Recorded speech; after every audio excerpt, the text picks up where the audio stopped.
Hey guys, tonight we're plunging into one of the strangest, squirmiest, and most eyebrow-raising corners of human history, the ways people have tried to test virginity. Picture this: you're in a candlelit stone chamber in Renaissance Europe. Outside, horses clop down muddy cobblestone alleys. Inside, a group of elderly physicians in heavy robes, reeking faintly of cloves and damp wool, prepare for what they believe is a noble, scientific task. You lie on a hard wooden bench, clutching your tunic, as one of them pulls out a sponge soaked in vinegar. They're not about to clean anything, no. This is the infamous vinegar dip test. And you're the subject. So, before you get comfortable, take a moment to like the video and subscribe, but only if you genuinely enjoy what I do here. And hey, drop your city and local time in the comments. I always love seeing where and when you're listening from. Now, dim the lights, maybe turn on a fan for that soft background hum, and let's ease into tonight's journey together. The vinegar dip test was more than just uncomfortable, it was believed to be scientific. Renaissance physicians, who were still operating under a strange fusion of Greco-Roman medicine and religious doctrine, thought the female body gave off subtle signs of virtue if you just irritated it enough. The sponge was inserted, and if the subject flinched, sweated, or produced tears, she was considered nervously impure. If she remained calm, well, congratulations on your virtue, I guess. The thinking was that virgins had tighter, cooler, more unspoiled bodies, so vinegar sharp, stinging liquid was used as a diagnostic tool. The less you reacted to it, the more chaste you were said to be. This feels more like torture with a side of superstition, doesn't it? And it wasn't a fringe belief. Many noble courts in Italy and France required this kind of test before marriage contracts were signed. Parents, especially powerful, land-owning fathers, wanted guarantees that their daughters were pure. The whole premise was based on the idea that a woman's body held secrets that a man, or a doctor, could extract with the right tools and enough discomfort. Now here's the kicker. Men were never subjected to this kind of scrutiny. Virginity, in their case, was simply assumed or ignored altogether. A guy could return from battle with 3 swords and 4 mistresses and still be praised as noble. Meanwhile, a woman who winced at vinegar, clearly suspicious. Historians still argue whether the vinegar method ever held any actual legal weight. Was it ceremonial theater? Or was a girl's future really riding on it? There's evidence from court documents suggesting that failure in such test could lead to annulments, dowry disputes, and in rare cases, imprisonment. So yeah, even if it was mostly for show, the consequences were very real. One surviving document from 1547 describes a case where a young noblewoman in Florence passed the vinegar test, but not with flying colors. Her tears were noted. Though she wept, she did not shudder. The doctors deliberated for hours and finally declared her marginally acceptable. Imagine your worth being judged on how hard you cry during a vinegar bath. And here's a truly bizarre fringe belief. Some doctors believed that if the vinegar changed color after insertion, becoming cloudier or turning slightly pink, it was a sign of moral impurity, like her soul was leaking into the sponge. That's not how pH works. But who's going to argue with a 500-year-old man in velvet robes? The vinegar dip wasn't just about pain, it was about performance. You were being watched for every twitch and breath. Your stillness was taken as innocence. Your discomfort is proof of prior sin. If that doesn't make your skin crawl, you're made of tougher stuff than most. And here's something darkly humorous. Records show that in some noble houses, the same sponge was reused between multiple tests. That's right, if the vinegar didn't sting, the shared bacteria probably did. I don't know about you, but that's not the kind of community experience I signed up for. Oddly enough, a few feminist historians have pointed out that some women may have weaponized the test in reverse. If they wanted out of a marriage, or to rebel against their family's plans, they'd flinch on purpose, fail the test, bring shame. Yes, but also freedom. It was one of the few ways a woman could derail a forced engagement, but those cases were rare and risky. More often, girls were simply terrified. Imagine being 15, barely understanding sex or anatomy, and having a council of grim-faced adults insert something into you and judge your reaction. If this is making you squirm, you're not alone, and we're just getting started today. We'd call this junk science at best and abusive at worst. Yet it was deeply woven into society for centuries. Parents believed it, priests approved it, doctors normalized it, and women suffered through it silently, sometimes even proudly, because there was no other choice. There's an eerie modern echo here, too. While we don't use vinegar-soaked sponges anymore, thankfully, the obsession with virginity testing hasn't entirely disappeared. In some places, different tools and terms are used, but the goal is the same: control cloaked as care. Science. pretending to be morality dots so as you nestle deeper into your pillow. Think about that little vinegar sponge. Strange how something so small could carry so much judgment. It's just the beginning of our journey tonight through history's most bizarre, uncomfortable, and sometimes laugh out loud ridiculous attempts to define purity. And next up, we're heading to Japan, where eggshells tell the tale. Hope you're good at walking softly. You're barefoot, the floor is cold, and in front of you lies a neat path of raw eggs, carefully arranged like little traps beneath thin rice paper. No one speaks. Aunts and elders stand at the edges of the room, watching your every move. You take your first step. Welcome to feudal Japan's quiet, pressure-filled walking on eggs ritual, a test of virginity based not on science but on silence, grace, and one very unfortunate breakfast. This ritual, practiced in certain provincial households during the Edo period, was believed to reveal whether a young woman was light, physically and morally. The thinking went like this: a pure girl, unspoiled by passion or pleasure, would move with weightless dignity. Her feet would tread so gently that the eggs wouldn't break. But a girl who had known a man would stomp like a guilty conscience, cracking shells, and in the process, her reputation. You inch across the paper, feeling every delicate crunch underfoot. One tiny misstep, and you could be deemed unsuitable for marriage or worse, return to your family in disgrace. Virginity wasn't just a matter of honor, it was a currency. And here, it was balanced precariously on the curve of an eggshell. Historians still argue whether this ritual was symbolic theater or an actual determining factor in marital arrangements. Some believe it was more of a social intimidation tactic, a spectacle to remind girls that everyone was watching, literally and figuratively. Others argue that some regional families took the results seriously, calling off engagements based on the egg test alone. Of course, walking on raw eggs without breaking them isn't just hard, it's nearly impossible. Which might have been the point. The impossibility gave families an easy out. They could shame a daughter they suspected of disobedience, or use the ritual to manipulate marriage negotiations. But here's where things get weirder.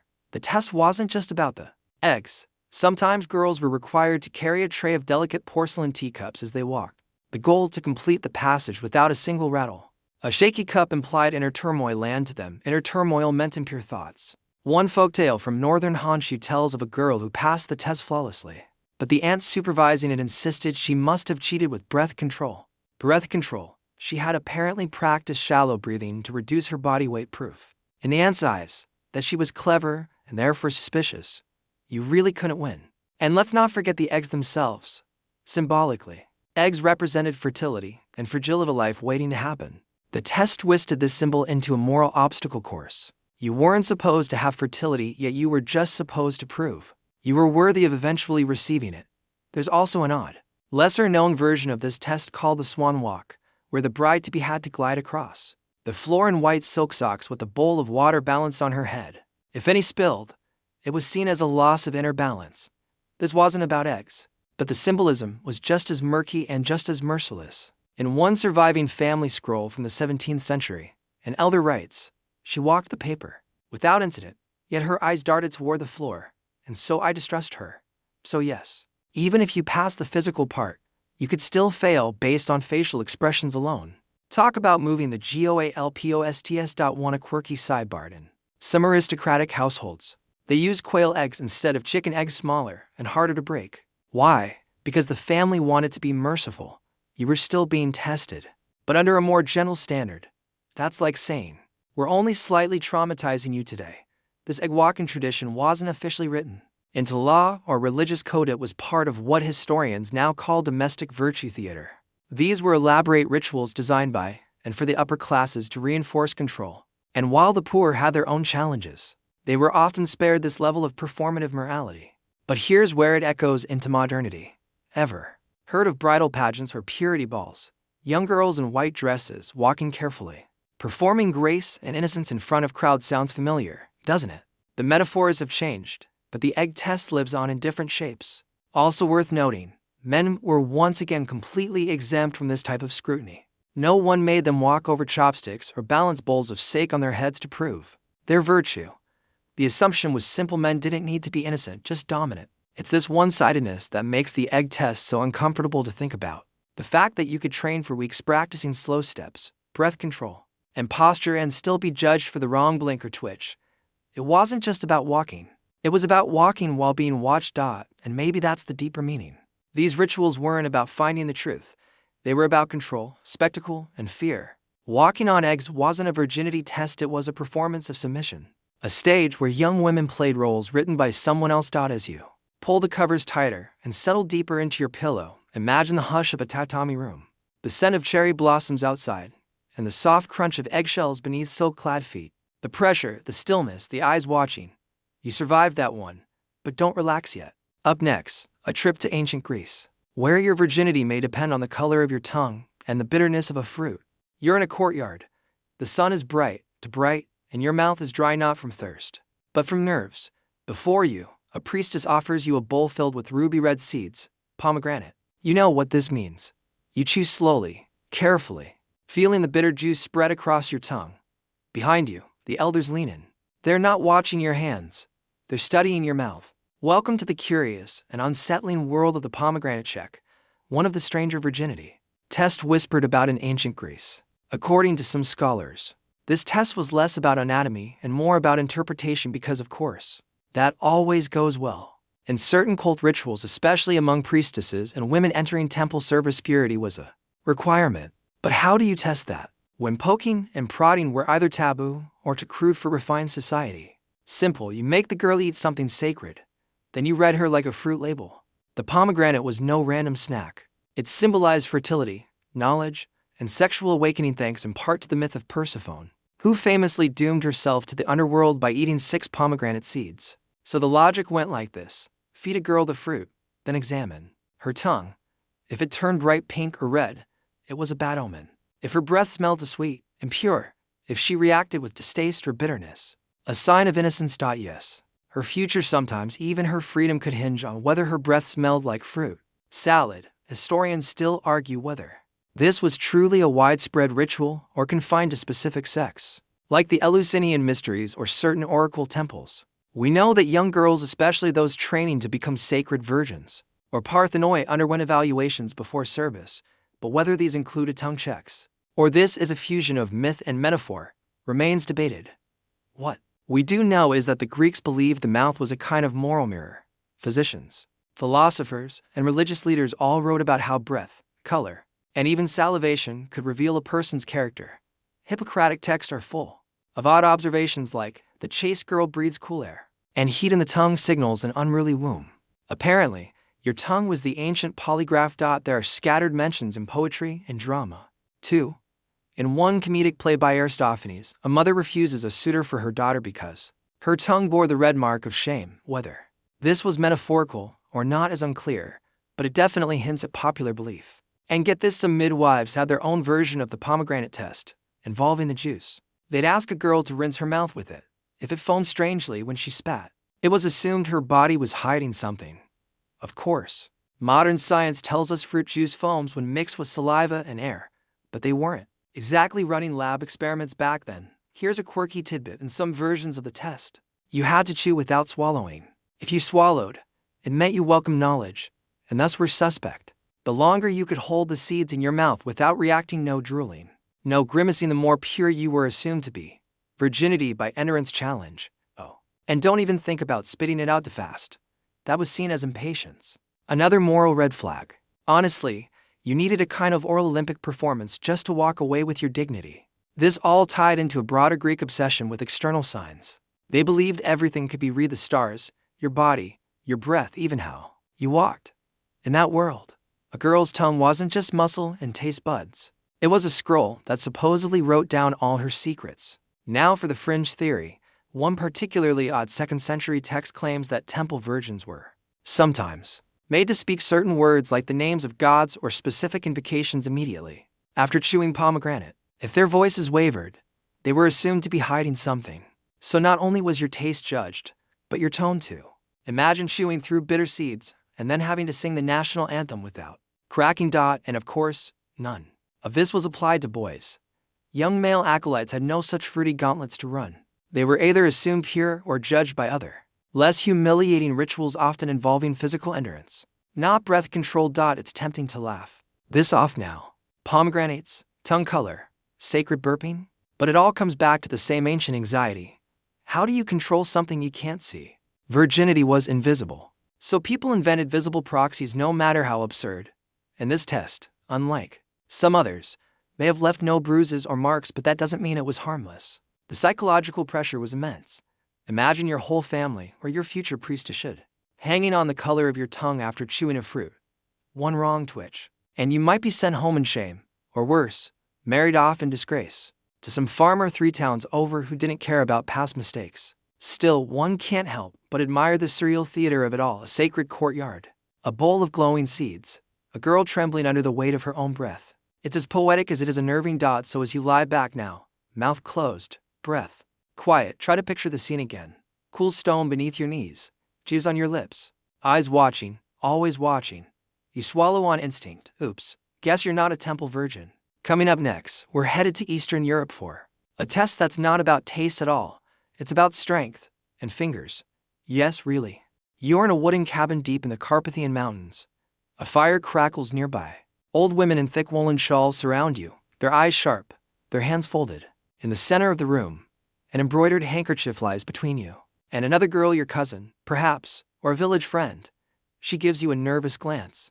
The matriarch claps once. Time to begin. This is the 2-finger tug-of-war, a virginity test that straddled the line between folk ritual and social spectacle in some Slavic communities during the Middle Ages.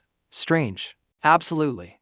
But for generations, this test was believed to reveal things the eye could not see, and it all hinged on the grip of 2 fingers. The rules were simple enough. 2 girls, usually the bride-to-be, and another unmarried girl, would sit across from each other.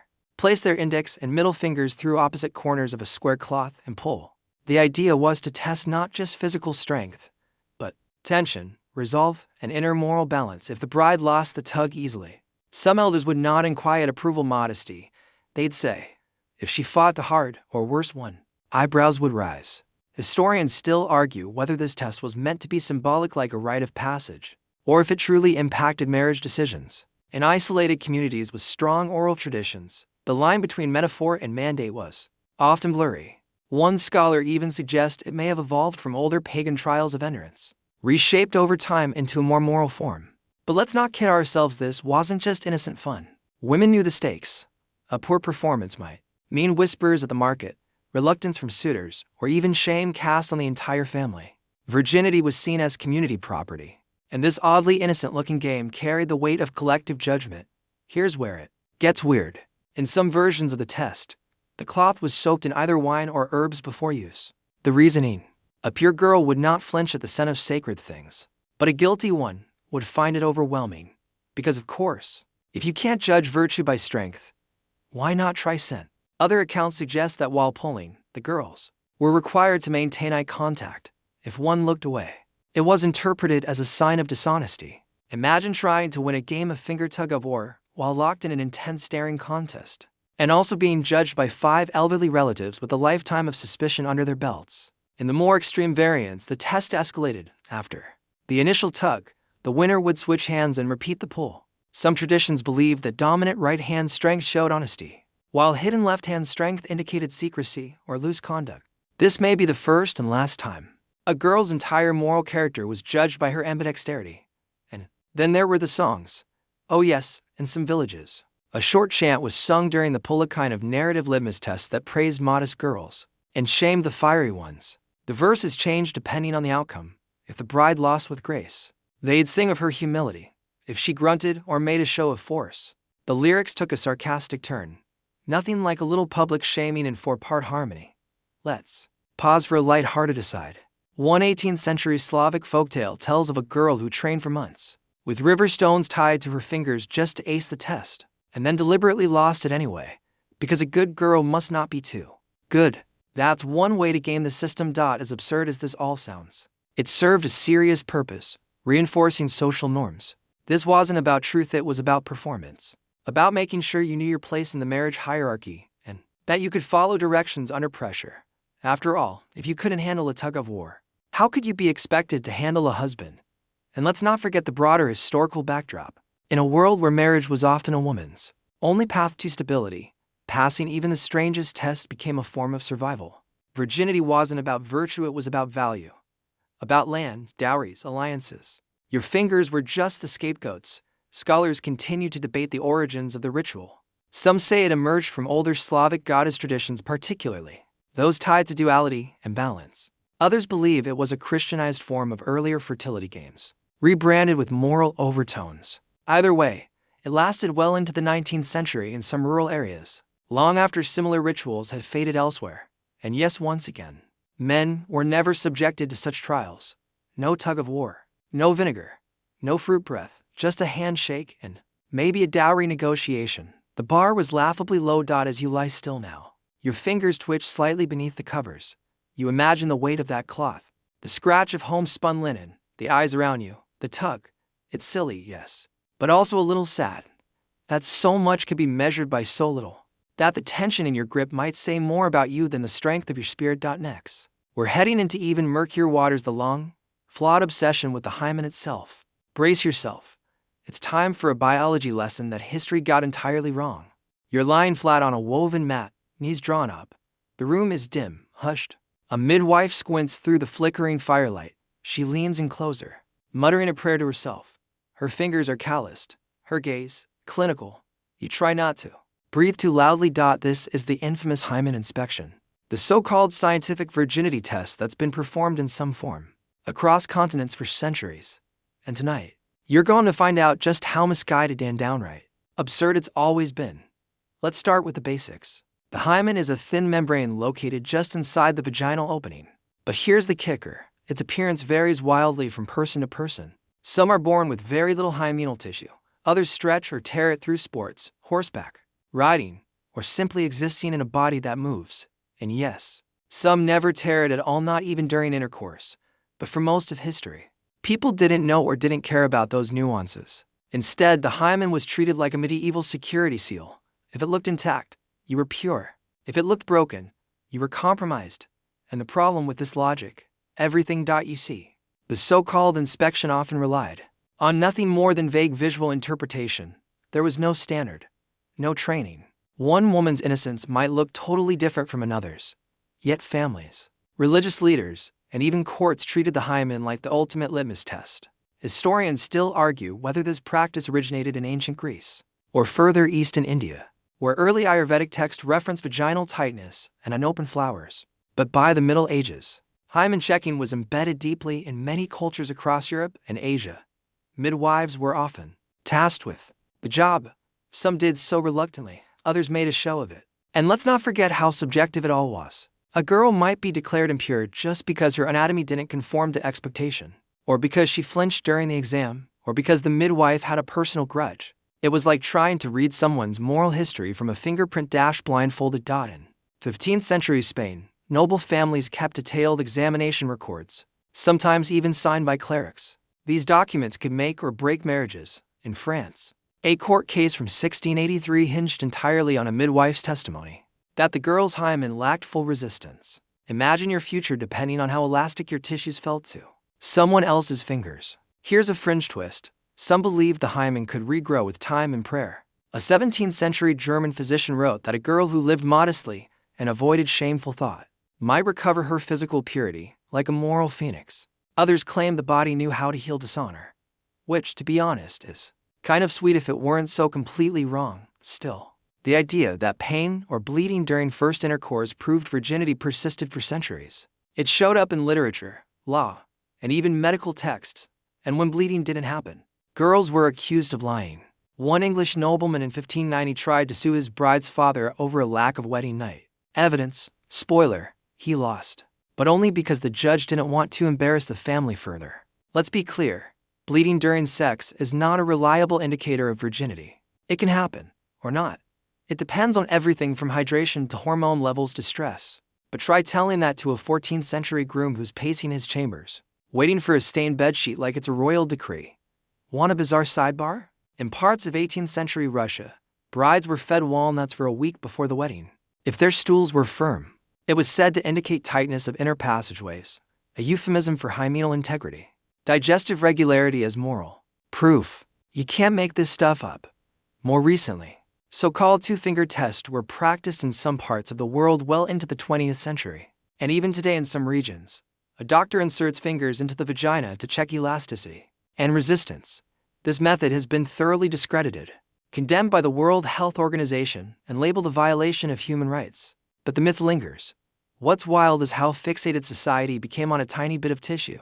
Entire wars were started over suspected affairs. Kingdoms toppled because a bride didn't seem right. And all along, the science just didn't support the superstition. Some modern researchers believe the hymen myth served a deeper social purpose. It wasn't really about biology, it was about control. A visible or claimed standard that could be used to reward or punish. A tool for reinforcing who was worthy of respect. And yes, men once again were never subjected to anatomical proof. No one checked for foreskin tightness or penile vigor. Their purity was either assumed or ignored.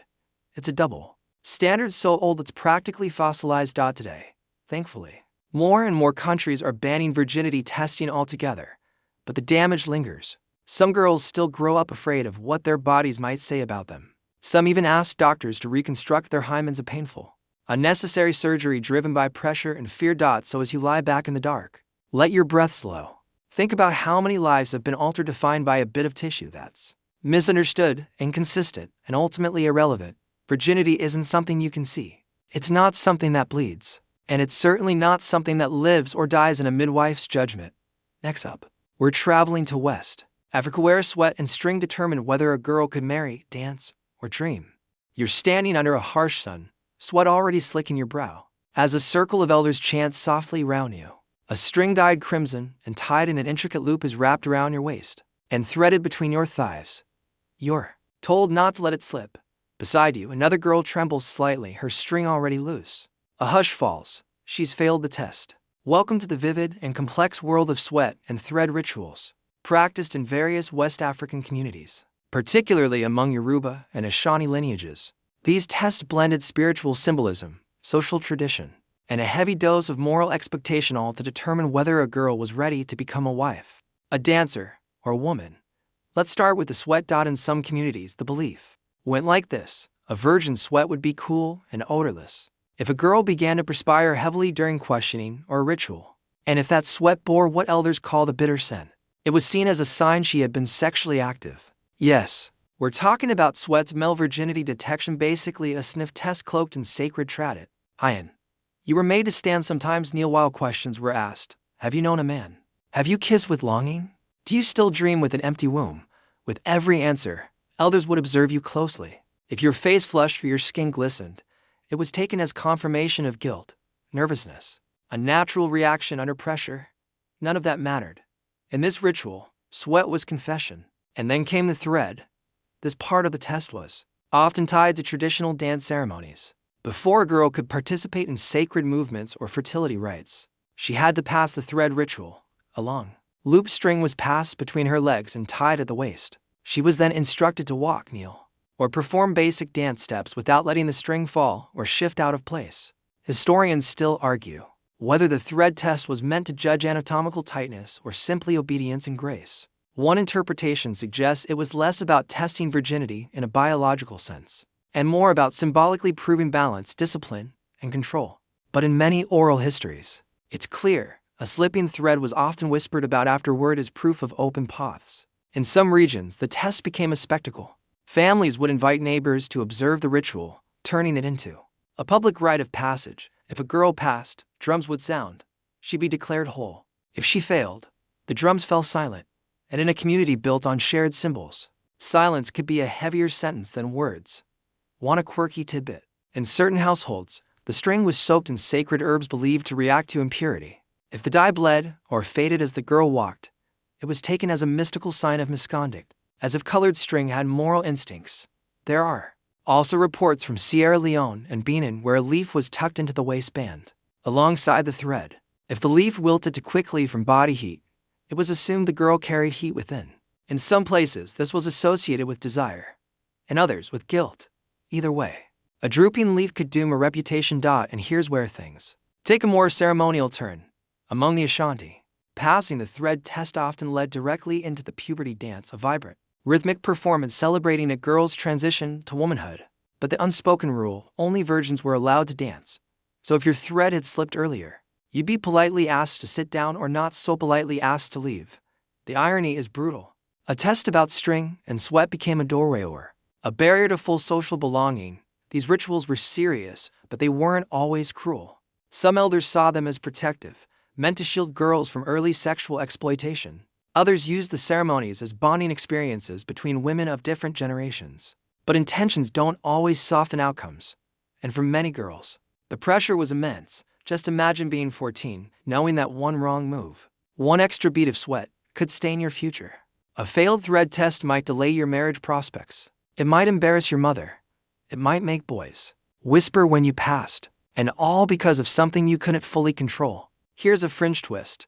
In a few modernized adaptations, the thread test has turned into a symbolic, non-judgmental ritual. In parts of Ghana, girls now use it as part of coming of age. Festivals where all participants wear the thread proudly, and no one is tested in the old way. It's become a symbol of heritage rather than purity, a quiet rebellion wrapped in tradition. But even now, in some rural regions, echoes of the old test persist. Girls still get pulled aside before weddings, still get asked quiet, uncomfortable questions, still get looked at not for who they are, but for what they've done. And once again, where were the boys? Nowhere near the thread. No sweat checks, no leaf rituals. Just a quiet assumption of entitlement. As you drift deeper into your pillow, imagine the swish of the fabric, the rhythm of drums, the eyes tracking your every move. The thread is light, the rules are not. You walk slowly, praying it doesn't slip. Next up, we're heading to ancient Persia, where heat, cold, and chilly powder turn the human body into a bizarre moral thermometer. You kneel on the tile floor, your knees pressed hard into cold marble. Behind you, an attendant pours icy water into a bronze basin. In front of you, something else entirely. A tiny spoonful of crushed red chili, placed gently on your tongue. You're told to hold it there. Do not gag. Do not spit. And whatever you do, don't cry. This is the chili powder and cold baths method, a little known, the thoroughly unsettling virginity test once practiced in early Islamic Persia and in some neighboring regions under Zoroastrian influence. It wasn't standard medical practice. It wasn't even fully codified. But among aristocratic families, especially during the Sassanid and early Abbasid periods, it was quietly whispered as a reliable method for detecting a girl's chastity. You're not being tested by a doctor here. You're being tested by sensation and by reaction. The chili, they believed, triggered a strong physical response in anyone with open channels. Virgins, supposedly, had sealed warmth, a kind of spiritual insulation that dulled sensation and produced little visible reaction. If your eyes watered, or you coughed, it meant your body had been awakened. This logic, if you can call it that, was based on medieval Persian humoral theory, which classified people's bodies into hot, cold, wet, and dry. Sexual experience was said to increase internal heat and moisture, so if chili burned too much, or a cold bath provoked shivering or visible discomfort, it was believed you had already experienced the heat of desire. Historians still argue whether this method was ever institutionalized or simply a folk ritual carried out by overzealous matriarchs trying to protect family honor. What we know is that versions of it appear in Persian court poetry and even in certain premarital manuals that were passed privately among noble households. And yes, this was a test, not a punishment, though it often felt like both. The girl would be made to endure these trials in silence, under the gaze of older female relatives or midwives. One wrong breath, one flicker of discomfort, and her marriage prospects could be compromised. In some accounts, the ritual was staged. As part of a pre-wedding purification, a girl would be bathed in cold rose water, then offered warm milk. If she drank too quickly, or if her skin turned red during the bath, it was a sign that inner fire had already been stirred. All of this, of course, was deeply metaphorical, wrapped in the language of purity and balance, yet applied with terrifying literalism. There's even a surreal little fringe belief tied to this practice. Some elders thought that if the chili powder caused only one nostril to run, that meant the girl had been touched once and only once, a moment of weakness, not a pattern. In such cases, the bride might be passed off as spiritually forgiven if she passed the rest of the bath test. You can imagine how much room for error or manipulation this created. A girl with sensitive sinuses, guilty. A stoic girl with good acting skills, innocent. There was no consistency, no control, just judgment masquerading as ritual. Let's talk about the cold water, though. It wasn't just unpleasant, it was symbolic. Cold represented chastity, control, stillness. Some tests involved alternating between heat and cold. The girl would be asked to soak her feet in scalding water, then immediately switch to ice water. Her body's ability to adjust calmly was said to reflect internal discipline, how well she could contain her fire. That's not biology. That's body shaming wrapped in poetic metaphor. And yes, this too was for girls only. Boys were occasionally asked to participate in strength or fasting trials, but no one sprinkled chili on their tongues or dunked them in freezing tubs. Virginity in men was either irrelevant or assumed. In women, it had to be proven, again and again through suffering. One Persian love poem makes sly reference to this test, saying, "Her tongue held fire, but her skin held snow, thus no man believed her, though none could know." It's a line that both critiques and reinforces the dilemma.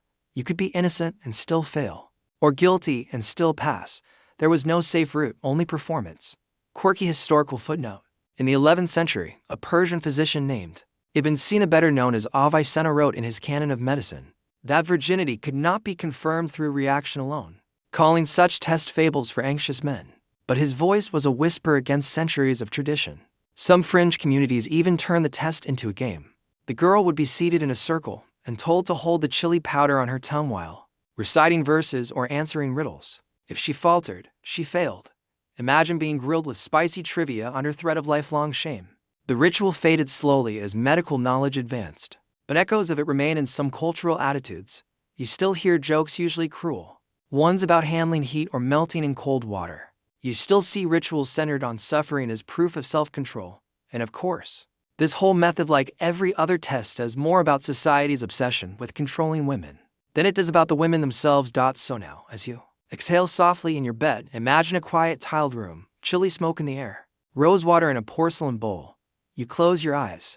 You don't flinch, because you know whatever heat lives inside you, it's not for them to measure. Next, we're traveling to medieval France, where the truth of your virtue might lie in your eyes. You're sitting in front of a candlelit mirror, your face framed by a linen veil. Someone is staring at your eyes closely, not in admiration, not in love. No, they're looking for clarity, sparkle, the telltale shine of innocence. And you're supposed to sit perfectly still while they decide whether your virginity still lives in your eyeballs. Welcome to medieval France, where a particularly strange theory circulated among both folk healers and courtly advisors, that a woman's eyes could reveal her sexual history. Specifically, that a true virgin's eyes were noticeably whiter, brighter, and more reflective. Any dullness, any red lines, that was supposedly proof of prior engagement. It sounds ridiculous now, but in the 13th and 14th centuries, this ocular purity test was considered just plausible enough to terrify countless girls. Nobles used it, clergy whispered about it, midwives passed it on as a diagnostic tool. You'd sit still in a dimly lit room with a candle held near your face, while someone examined your pupils, whites, and even the movement of your gaze. If your eyes darted nervously, you might be hiding something. If they stayed calm and round, virtue intact. This wasn't invented out of nowhere. Medieval European science was heavily influenced by Galenic medicine, where the body was thought to mirror the soul. Eyes, they believed, were little windows into your moral state. And if chastity was a moral virtue, then surely it must leave a trace on the physical body. Historians still argue whether this was more of a pop folk ritual or something genuinely embedded in aristocratic protocol. Some manuscripts suggest it was used in royal courts as part of bridal assessments. Others hint that it was more common among rural communities, where literacy was low and superstition ran high. But the same basic idea turns up again and again.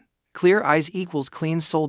And if you had allergies, a little hay fever, a dust mote stuck in your eye at the wrong moment, oops, there goes your marriage. The test got even weirder in some versions. Certain texts recommend using a drop of rose water in each eye before the inspection. Not for refreshment, no, to cleanse deception. Another method had the girl stare into a bowl of still water. If her reflection remained unbroken, she was chaste. If the water wavered, guilt. Clearly, the science was not waterproof. Here's the fringe belief that really takes the cake.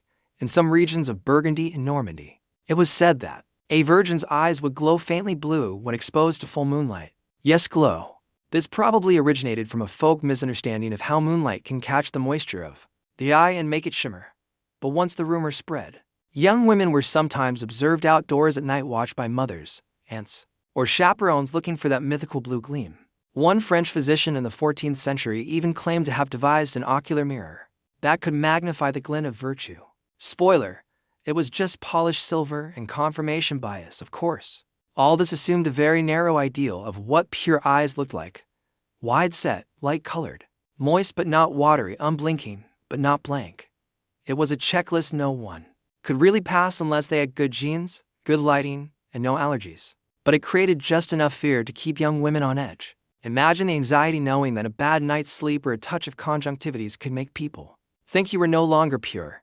And the consequences weren't trivial. In some arranged marriages, the bride's family could face fines, public humiliation, or even annulment if the groom's side claimed she failed this kind of test. One case from 1352 recounts a nobleman in Rouen who returned his new wife within 2 days, citing her muddy eyes as evidence of betrayal. Never mind that she had just traveled 50 miles on horseback. Her puffy eyelids doomed her. Quirky aside, some midwives believed they could restore a girl's virginal brightness using a rinse made from crushed chamois meal, sheep's milk, and a prayer whispered backward. It didn't work, but it helped desperate families believe. And if you think this concept vanished with the Middle Ages, think again. Even today, people comment on how someone's eyes look innocent, tainted, sharp, wondering. We still read emotion and morality into gaze. We just don't tie it usually to virginity anymore. But the habit of policing, female expression of assuming that virtue can be seen rather than known lingers like candle smoke. In a cold stone room, there's a sad kind of poetry to it too. The eyes are the most open part of your face, the least protected. And yet, for hundreds of years, women were taught to mask them, to not look too boldly, not too long, not too wide, lest someone read too much into them. So as you blink softly, in your darkened room tonight, with the moonlight outside your window, take a second to marvel at the absurdity and cruelty of expecting innocence to live behind the retina. Your gaze is not a report card, it's just yours. Next, we travel to a much messier test. Hope you've got clean sheets, because what they're looking for next is a stain. You wake up with sunlight crawling across your skin, and someone is already pulling the sheets off your bed. No good morning, no cup of tea, just a crowd of family members, elders, maybe even a town official or two, huddling around the bed like it's an autopsy table. They're not looking at you. They're staring at the linen, squinting for the tiniest trace of blood. Yes, you've officially landed in one of history's most infamous virginity tests, the bloody bedsheet. Tradition, this ritual has cropped up across cultures in continents Europe, the Middle East, North Africa, parts of Asia. Though the details vary, the core idea is brutally simple. If a bride bleeds on her wedding night, she was pure. If she doesn't, scandal, accusations, sometimes divorce, sometimes worse. And if that sounds medically absurd, it is. Let's just clear this up now. Not all people bleed the first time they have sex. The hymen isn't a protective seal, it's a stretchy membrane that can tear from exercise, tampon use, or sometimes not at all. Some women are even born without one. But try explaining that to a medieval father-in-law holding a bedsheet up to the light. In old Jewish traditions, the bedika cloth, a white rag used for checking purity, was sometimes used in tandem with bridal inspections. In parts of medieval Europe, brides would hand over their wedding night linens to their mother-in-law as a kind of honor certificate, and in certain Middle Eastern villages, the entire community waited for the moment the groom's family waved a stained sheet from a balcony, announcing the bride's success. Historians still argue whether these practices were widespread or more ceremonial than literal. Some claim it was mostly symbolic, a performance to satisfy social expectations. Others believe it was deadly serious, especially in honor-based cultures, where a perceived loss of family virtue could spark blood feuds or even so-called honor killings. And then there's the theatrics. Let's say you're a nervous bride, and you don't bleed. What do you do? Well, over the centuries, some clever women figured out hacks. One method involved hiding a small ampoule of animal blood, chicken, or sheep between the thighs. Another used a pricked finger at just the right moment. In some cases, bridesmaids helped apply blood to the sheets before the couple even entered the room. Yes, there was a whole sisterhood of damage control.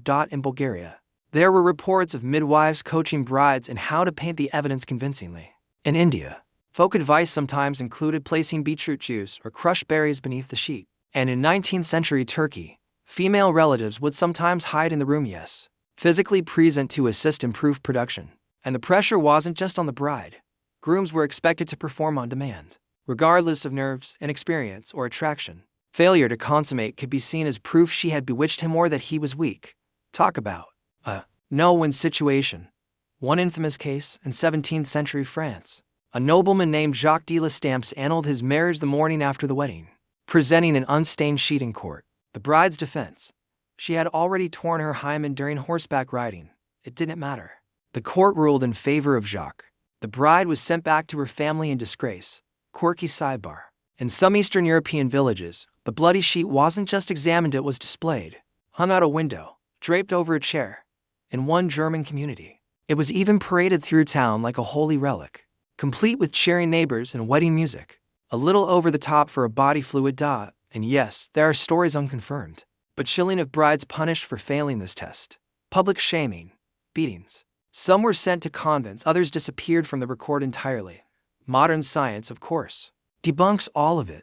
The idea that blood equals virginity is a medical myth, rooted more in patriarchy than biology, but the myth is stubborn. As recently as the 2000s, virginity repair surgeries like hymenoplasty have been offered to women in parts of Europe, Asia, and the Middle East just to survive this test.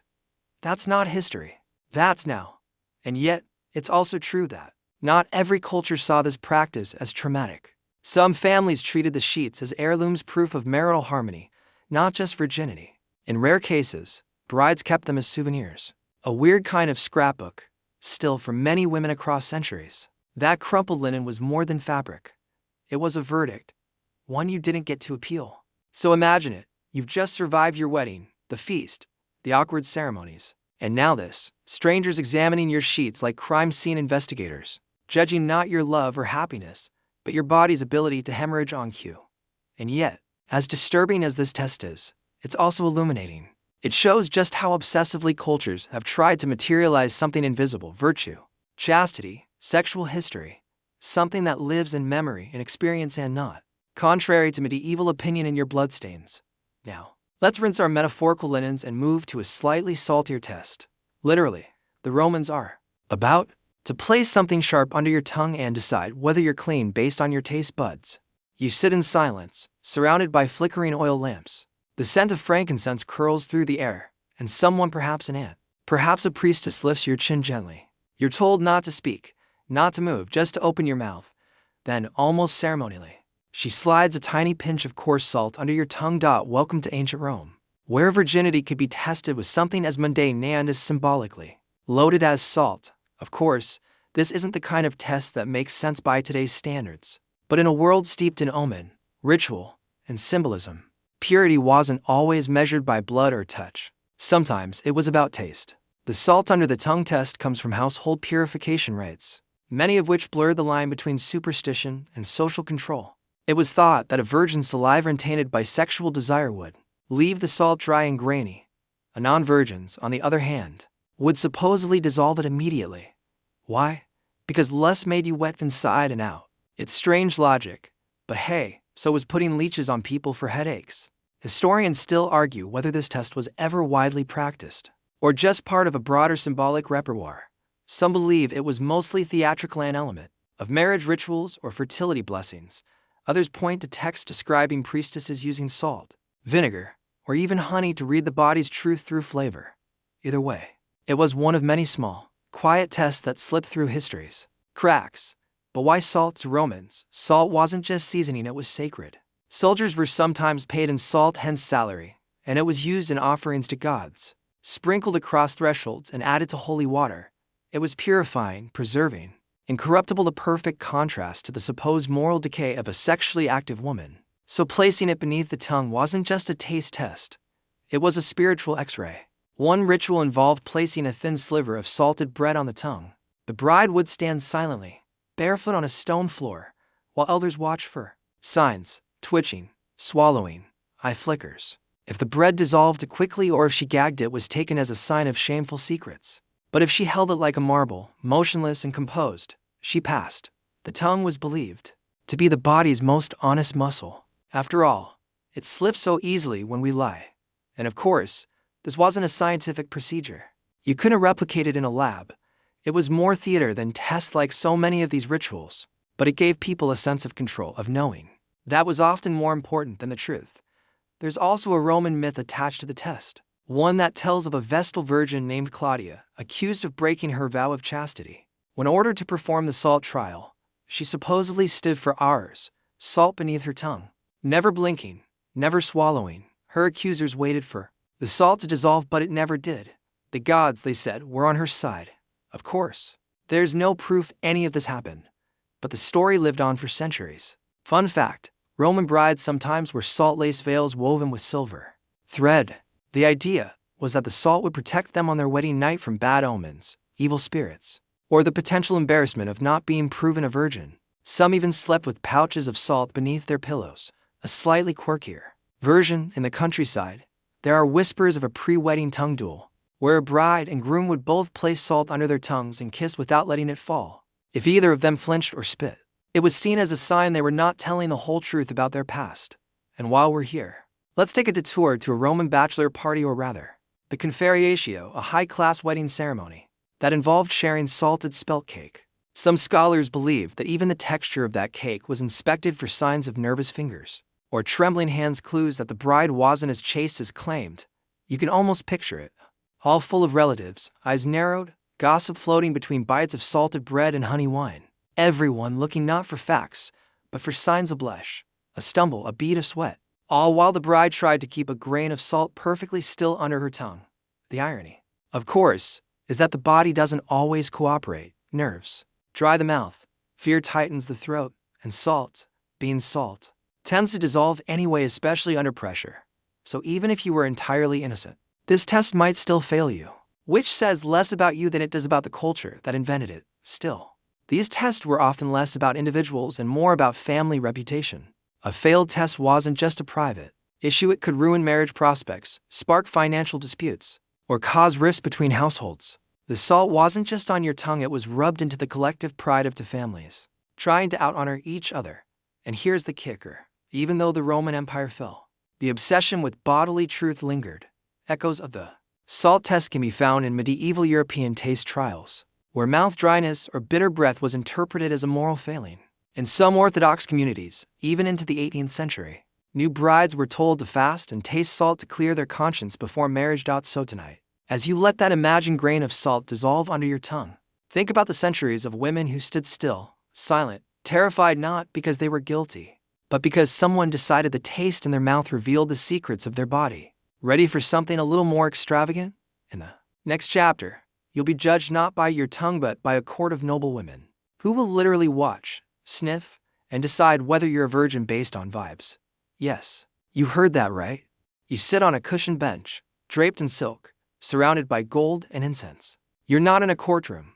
You're in a salon, maybe Florence, maybe Paris, maybe Delhi. But don't let the soft light and polite murmurs fool you. You're on trial. Your judges, a small panel of women, aristocrats or elder matrons, appointed to inspect your body and deliver a verdict, virgin or not. No robes, no gavels, just eyes, hands, and a lifetime of accumulated wisdom. This is the world of noble woman inspection. Courts cloistered, semi-official groups that operated in palaces and noble estates, especially from the late Middle Ages through the early modern period. These were the elite version of virginity test, cloaked in the trappings of grace and good manners, but just as invasive and humiliating. In some royal houses, particularly in Renaissance Italy, France, and parts of the Ottoman Empire, a young, noble woman accused of being spoiled before marriage could be summoned before a tribunal of her social peers, usually older women, who'd been there, done that. They weren't doctors, but they believed they could see, hear, smell, and even into virginity. It was practically a sixth sense. They'd examine your walk. Was it confident, careful to confident? They'd listen to your voice. Did it tremble, like someone hiding something? They'd check your scent. Did you reek of lust and secret nights, or smell of innocent soap and lavender? In a French noble case from the early 1600s, a young woman named Isabeau d'Avignon was brought before a panel of duchesses. After her fiancé suspected her of sleeping with a servant, the panel asked her to walk back and forth, then sing a lullaby. Then came the silent part. They huddled, whispered, and finally declared her suspect but redeemable. What did that even mean? No one really knew. But the engagement was called off anyway. The logic behind these courts was as elusive as it was dangerous. Some believed a woman's hue or skin tone would darken after sex. Others thought you could spot looseness in the gait hips that sway too much. Some listened to laughter. If you laughed freely, you were hiding guilt. If you didn't laugh at all, you were cold, which was suspicious to Dot. And yes, sometimes these inspections turned physical. The noble women might call for a midwife or a female physician if one was available, who would then perform a manual examination of your hymen. Some accounts describe the use of oils or mirrors, even the infamous two-finger test, where resistance was taken as a sign of virtue. Never mind the fact that the hymen is wildly variable across individuals. Never mind the pain or the trauma. This wasn't science. It was ceremony. In the Ottoman court, things were even more theatrical. The harem keepers, often eunuchs or elder concubines, might supervise a purity dance, in which girls were ordered to sway and twirl before a small audience. Those who moved gracefully were seen as trained by lovers. A blush, a gasp, a misstep could damn you. But these were not just punishments. In some cases, they were weapons. A jealous cousin, a spurned suitor, or a scheming courtier might accuse you of impurity not because it was true, but because it was effective. A single whisper could trigger an investigation.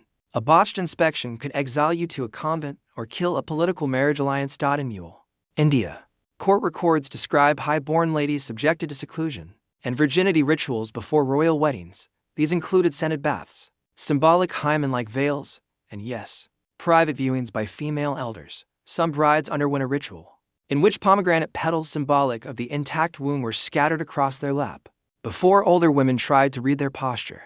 The idea was, only a truly innocent body could sit without flinching, and yet, paradoxically, these courts were often more lenient than the public. Why? Because the noble women had been brides themselves. They knew the difference between a medical myth and a political trap. So sometimes, even if they found something questionable, they'd look the other way, quietly declare the bride fit for marriage, tell her to keep her head high. But mercy had a price. Silence could be bought, bribery was common, a few well-placed jewels, a promise of alliance. A secret pledge. These could turn a verdict overnight. In one Spanish case from the early 18th century, the daughter of a wealthy marquis was found, likely compromised by the panel. But her father paid each woman a small fortune, and the test results mysteriously disappeared. She married a duke 3 weeks later with no mention of the inquiry. And then there were the rehearsals. In elite families, girls were trained in how to behave during these inspections. How to stand, how to breathe, which phrases to say, and which ones never to utter. Mothers would even hire older women to conduct mock trials so the daughter wouldn't flinch. When the real one came, virginity, in this world, wasn't just a status. It was a performance practiced, polished, and political. Can you imagine standing before those eyes, lips sealed, back straight, praying not for truth but for approval? Can you imagine knowing that whether you married, inherited, or survived might depend on whether an aging countess thought your knees were too relaxed? And through all of this, the gowns, the whispers, the velvet-draped chambers, what no one ever asked was what you felt.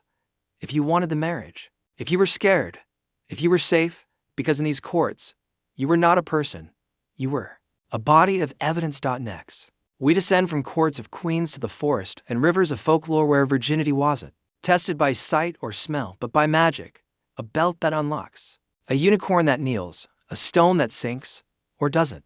You're standing in a moonlit grove, the trees swaying gently above your head, their leaves whispering secrets as old as time. A fire crackles nearby, casting flickering shadows on a ceremonial mat woven from coconut fiber.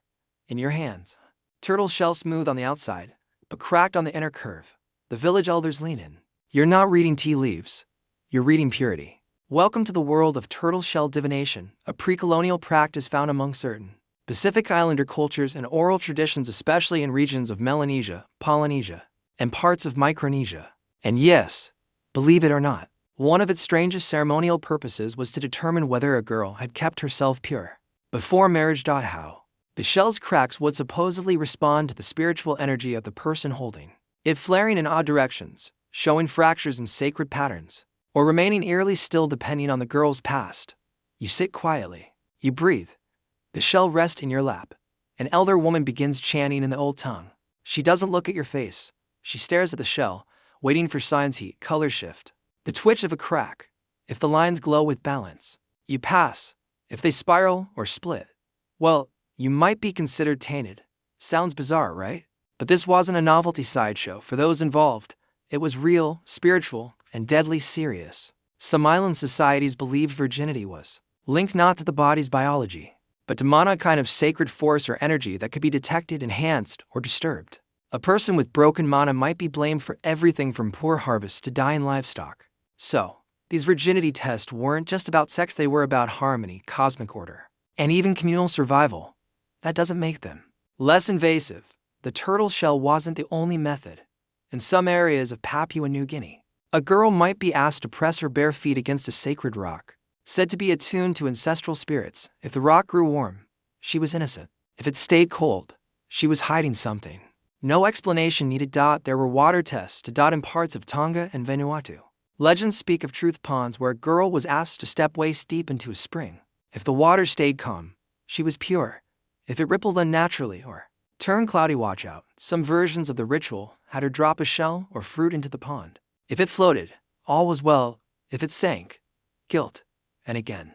None of this had anything to do with the actual biology of a woman's body. It was all symbolism, story, and social control passed from elder to child, wrapped in the warmth of tradition and the chill of consequence. Historians still argue whether these rituals were always applied in real life, or whether they were more myth than widespread practice. Some accounts suggest they were mostly performed publicly as ceremonial warnings, more spectacle than enforcement. Others insist they were deadly serious, with girls shunned or punished based on the outcome. There are even tales, possibly exaggerated, possibly not, of women fleeing into the jungle to avoid being tested at all. In one oral story from the Solomon Islands, a girl smeared her feet with sap from a heat-sensitive tree before stepping on the testing stone. When the elders felt the warmth, they proclaimed her pure. But the twist: she had secretly been living with her lover for over a year. Was she clever or cursed? Across cultures, these rituals often sat at the intersection of fear and folklore. On one hand, they offered a magical logic to an unknowable question. On the other, they turned that logic into a trap. And it wasn't just about girls. Some groups developed tests for boys as well, though rarely with the same intensity. A Polynesian myth describes a ritual where young men had to climb a sacred tree barefoot. If they slipped, they were impure. If they reached the top, the gods deemed them worthy of marriage. No mention of where the gods stood on sweaty palms or fear of heights. There was also the unicorn test, borrowed from European legends but often riddled in missionary-influenced Pacific communities. The idea: a unicorn would only approach and rest its head on the lap of a true virgin. In some strange, cross-cultural fusions, Christian missionaries even tried to merge this idea with local customs, making girls reenact the tale with dogs, goats, or tame birds. Yes, really, virginity by unicorn. Minus the unicorn. By now you might be asking, why turtles? Turtles were and still are symbols of longevity, wisdom, and the ancient link between land and sea. Their shells, with their naturally complex patterns, were seen as divine maps. Some priests could read them like scrolls, and a turtle's behavior, slow, deliberate, calm, was considered the ideal virtue of a young woman, composed, patient, and untouched by haste. In that sense, the turtle shell test wasn't just about detecting the past. It was about projecting a desired future, a future where the girl stayed inside her role, honored her ancestors, and became a good wife, whether or not she had other plans. But here's the thing: you can't crack purity into a shell. You can't read a life by how a leaf floats, or a pond stirs, or a rock feels. These tests may have felt magical, but at their core, they asked the same thing every society has asked for centuries. Did you follow the rules we made for you, even if we never told you what they were? And now, with your future decided by the shape of a fissure or the warmth of a stone, you're left to face your community with a label you didn't earn but must wear like a tattoo. As we drift forward, you'll step into an entirely different trial, one based not on ancient nature spirits or glowing shells, but silence. In a culture where sound was taboo, could a virgin be proven by the absence of a single whisper? You're led by torchlight into a narrow mountain crevice, the air thin and cold, the stone walls damp with ancient breath. Behind you, a procession of elders and family members stand silent, watching, waiting. No one speaks. No one needs to. They already know the outcome, or at least, they believe they will by dawn. You step barefoot into the cave. The ground is uneven and biting cold. A woven mat, just thick enough to separate your skin from the earth, lies waiting in the darkness. A clay bowl filled with maize paste is placed beside you. Not for nourishment. It's symbolic, a gesture, not a gift. You are not meant to eat. They extinguish the torches. The cave swallows the light with an eerie finality. Now, your only task: stay silent. The entire night. This was the silent night trial, a virginity test reportedly practiced among some pre-Columbian Indian communities, though historians still debate whether it was widespread ritual or rare ordeal. Its logic: a girl with a pure spirit would possess the inner strength to withstand fear, cold, and isolation without crying out, without whispering, without weeping into the void. But of course, you're cold, you're hungry, you're terrified. The cave. seems alive with tiny sounds, bats shifting in the cracks, wind dragging fingers across the stone, the distant rumble of water seeping through a hidden spring, and your own heartbeat, loud, thunderous, betraying you. If you gasp in fear, someone outside will hear it. If you sob from the cold, that too is a sign, not just of weakness but of impurity. The next morning, you'll be pulled from the cave and examined not physically, but socially. Did you make a sound? Did anyone hear a cry, a murmur, a shifting body against stone? If yes, you failed. If no, congratulations. You passed a test that was never about truth to begin with. Its worth. Pausing here to reflect on the layers of meaning. In the Andean worldview, purity was often connected to harmony with nature and spiritual discipline. Virginity wasn't just about whether your body had been touched, but whether your soul had been distracted.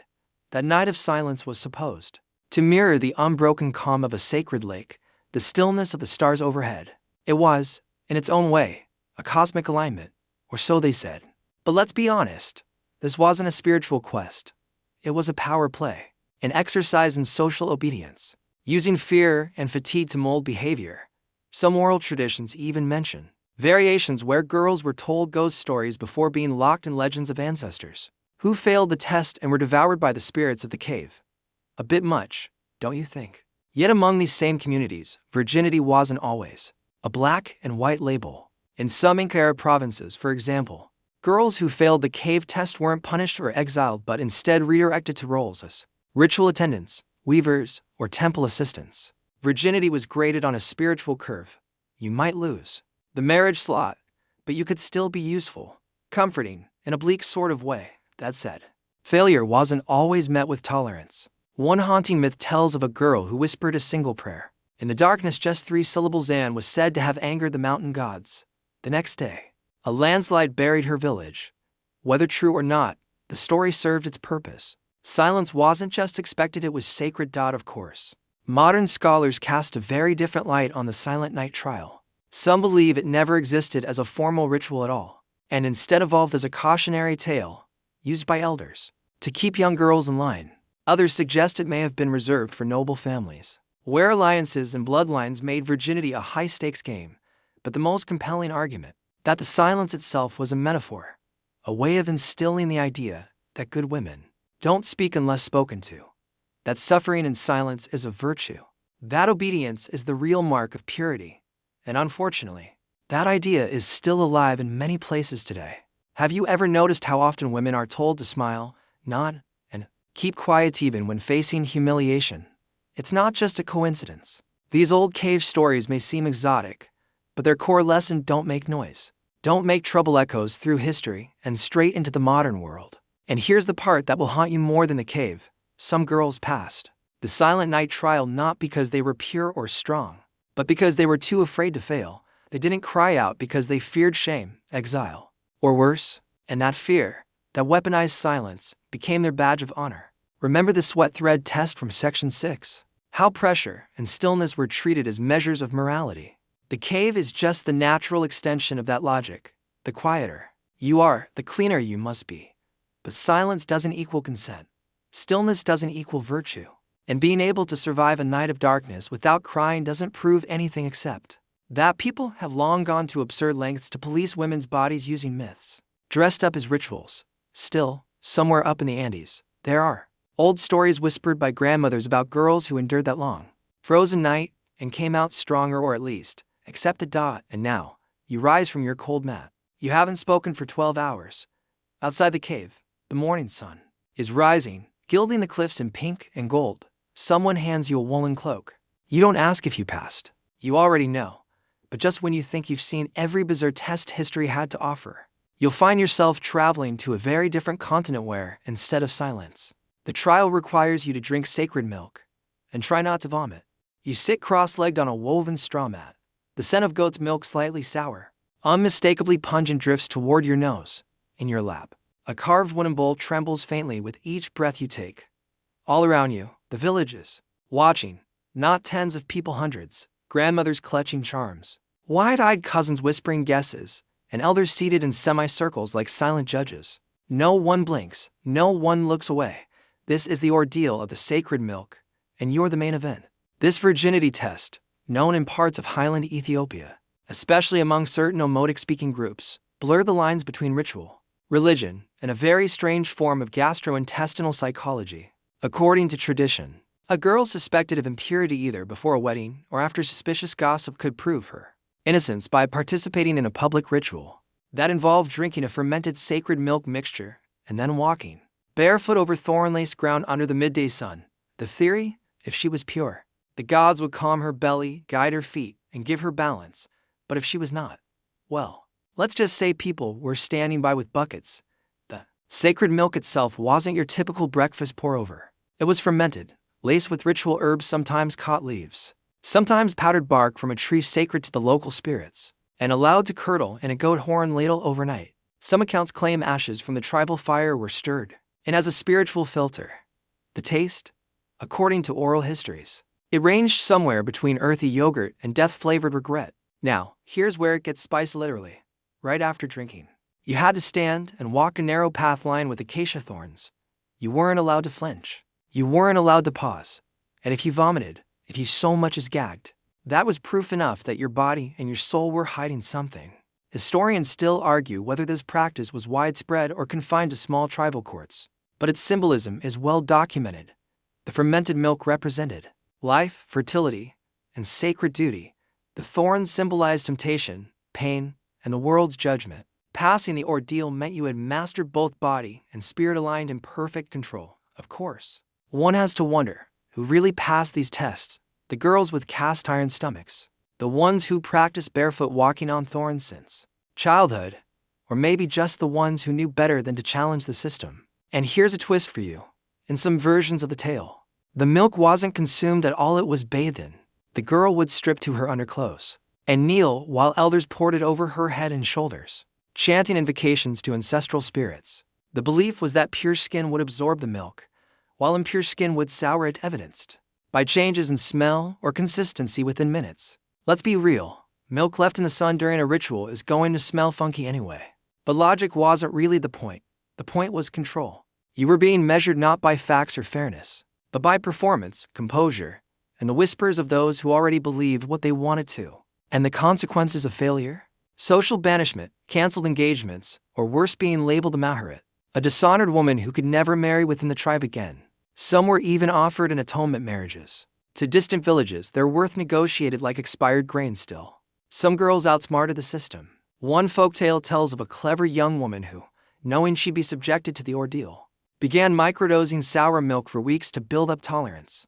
Another story speaks of a girl who bribed the milk preparer to swap in cow's milk with diluted herbs. We'll never know if these are real histories or hopeful inventions, but they point to a timeless truth. When the rules are rigged, resistance becomes creativity. Even so, the deeper tragedy lies in the message. Once again, a woman's value is reduced to whether her body flinches, whether her stomach holds, whether she can walk a spiky path without slipping up, even once. It's a test designed to make failure likely and to call it proof of guilt. Now, zooming out a bit, this wasn't unique to Ethiopia. Across cultures, fermented liquids and bodily reactions have long been used to determine truth. Think of the trial by poison in medieval Europe or truth potions in early Indian rituals. The idea that purity could be measured through physical endurance or digestive response pops up more often than you'd expect. And let's not forget the subtle social layers. In some Ethiopian versions, only the accused had to undergo the milk ordeal, while in others, even the groom had to participate, drinking a second bowl while blindfolded. If he stumbled or spat it out, it was said to mean he'd brought shame to the union. Interesting how the rules change when the stakes apply to men. But again, modern historians are divided. Was this test symbolic, ceremonial, or a full-on village spectacle with real-life stakes? Some anthropologists say it was part of a broader cleansing process meant to bring closure, not just judgment. Others suggest it was more punitive, especially when reinforced by gossip or vendettas. Today, thankfully, the ritual is extinct or relegated to folklore. But like so many of these bizarre purity tests, echoes of its logic remain. Think about it. Haven't you heard phrases like "she held herself well" or "she didn't flinch"? These ideas that poise under pressure equals moral value, that composure equals innocence. It's the same root, the same logic, just without the sour milk. But don't relax just yet, because in our final section, you'll step into the modern world and find that while the settings have changed, the tests haven't really gone away. You sit in a fluorescent-lit clinic. The chair is plastic. The walls are off-white. A clock ticks too loud, and a nurse calls names without looking up. You're here for a piece of paper, just one. It's called a virginity certificate. And yes, in the 21st century, it's still being issued. The modern world likes to pretend it's left behind the old rituals, the vinegars and the milk bowls, and the egg walks. But the truth is, in many countries, virginity testing didn't disappear. It just got rebranded, repackaged in lab coats and bureaucracy. And somehow, it got even more invasive. In parts of South and Southeast Asia, girls as young as 12 are still brought to doctors, often by their own families, for mandatory purity checks. The justification: everything from school enrollment to marriage eligibility to cultural honor. One popular version involves a physician inserting the fingers to feel for a hymen, a practice so flawed that the World Health Organization has outright condemned it. Because as you learn way back in Section 5, the hymen doesn't work like that. Not even close. Still, the myth persists. In Indonesia, certain schools have come under fire for requiring female students to undergo morality exams before graduation. In India, newlywed brides in some communities face the same old test: show the stain sheet or suffer the whispers. And in Afghanistan, girls accused of premarital intimacy have been forced into virginity tests by court order. Not centuries ago this decade, one case made international headlines. A teenage girl was kidnapped and assaulted, only to be subjected to a virginity exam by police. Her trauma was essentially used as a test of her worth, as if being attacked wasn't bad enough. She was then told to prove her innocence by having her genitals inspected. And yes, your blood pressure just spiked, because that's the point. You're realizing that weird history isn't as distant as we like to imagine. But modern echoes don't stop with tests, they extend to media, pop culture, even social slang. Ever heard someone say a woman was too experienced or used goods? That's a direct descendant of these ancient ideas. It's the same logic that measured your worth in milk vomit or linen stains, just with better lighting and worse tweets. One particularly jaw-dropping example comes from a military recruitment process in North Africa.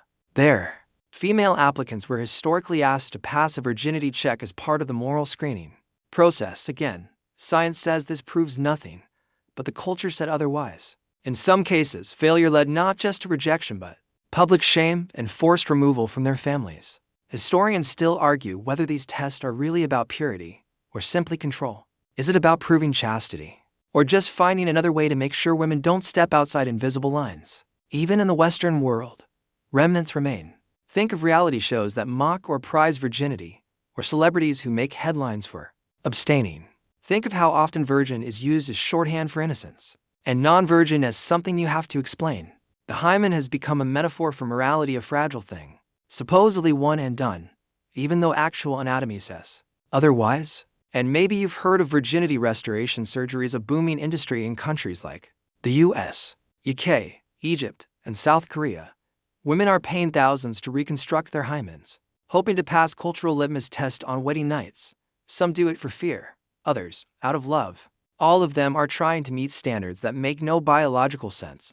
But here's the hardest part. Many of these women say they don't regret it, that the piece of passing, whether by tradition or deception, is worth the pain, because it lets them survive. So, where does that leave you? You're sitting in the present day, staring at an entire history of so-called virginity tests, from vinegar dips to hospital scripts, and the common thread is disturbingly clear. None of them are about health or truth. They're about power, about drawing a line between worthy and unworthy women, using tools that were never meant to measure anything real. But that's the thing about stories. Once you learn how they're built, how many lies were baked into the foundation, you start to see the cracks. You start to unlearn what you were taught to fear. So here you are, with all of history echoing behind you. The pomegranate seeds, the barefoot eggs, the goat milk walk, all of it laid bare, not just for curiosity, but for clarity. You survived it, not because it's over, but because you understand it now. And understanding, even in the strangest corners of history, is the first step toward letting go. The air is still. You let your shoulders drop, slow your breath, and sink a little deeper into wherever you're resting. The worst of the journey has passed, and what a strange, winding road it's been.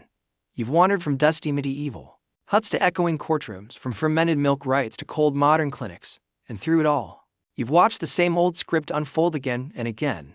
But now, the noise fades. You step back from the trials, the shame, the myths, those heavy expectations placed on bodies that were never broken, only misunderstood. You leave them behind like old costumes on a dim stage. Tonight, You rest not with answers, but with better questions. And that's more than enough. Feel the air cool slightly. Hear the gentle hum of your fan, the distant rhythm of a world that keeps spinning soft, quiet, and kind. You did well to make it through this one. Sleep easy now. The past can't touch you here.